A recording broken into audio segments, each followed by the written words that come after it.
எனக்கு இந்த பட்டு புடவையெல்லாம் வச்சு இந்த மாதிரி ஒரு ட்ரெடிஷனல் கவுன் தைச்சு கொடுக்குறீங்களா? 3 வேணும் எனக்கு. இந்த 3 சேலைக்கு முடியுமா?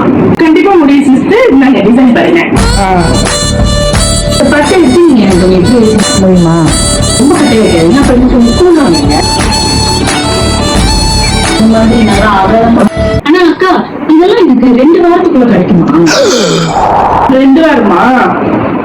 முடியும் சிஸ்டர். தீபாவளிக்கு வந்து இப்பவே நான் கொடுத்தா சரியா இருக்குமா? இல்ல இது ரொம்ப ஏர்லியாக்கா? ஐயோ, இதுவே லேட்டு தான் சிஸ்டர். ஆல்ரெடி தீபாவளிக்கு ஆர்டர் கொடுக்க ஆரம்பிச்சுட்டாங்க. ஐயோ, அப்ப நான் நாளைக்கு வந்து உங்கள்கிட்ட தீபாவளி ஆர்டர் எல்லாத்தையும் கொடுத்துட்றேன். தாராளமா கொடுங்க சிஸ்டர், சிறப்பா செஞ்சிடலாம். கிளைண்ட் சந்தோஷால இருக்கிறதுனால எனக்கு ரொம்ப வசதியா போச்சுங்க. சரி, ரொம்ப நேரம் பேசியாச்சு, வாங்க அளவு கொடுங்க. அக்கா, அந்த பச்சை சேலைக்கு வந்து எனக்கு இந்த டிசைன் கொடுத்துருங்க. படுத்துற நிமிஷம்னால தாங்க முடியலையே. கிளாங் சந்தோஷா மக்களே, என்னோட ஃபேவரட்டான தேனு டைலரிங் உங்களுக்கு நான் இன்ட்ரடியூஸ் பண்ணுறேன். என்னோட பிளவுசஸ், என்னோட சாரி ப்ரீ ப்ளீட்டிங்லேருந்து என்னோட பஞ்சாபி ஷூட்ஸ் வரைக்கும் எல்லாமே நான் இவங்க கிட்ட மட்டும்தான் தைப்பேன். ரொம்ப பெர்ஃபெக்டாக தைச்சு கொடுப்பாங்க. ஒரு தடவை ட்ரை பண்ணி பாருங்க. இந்த புலனும் எண்ணுக்கு நீங்கள் தொடர்பு கொள்ளலாம்.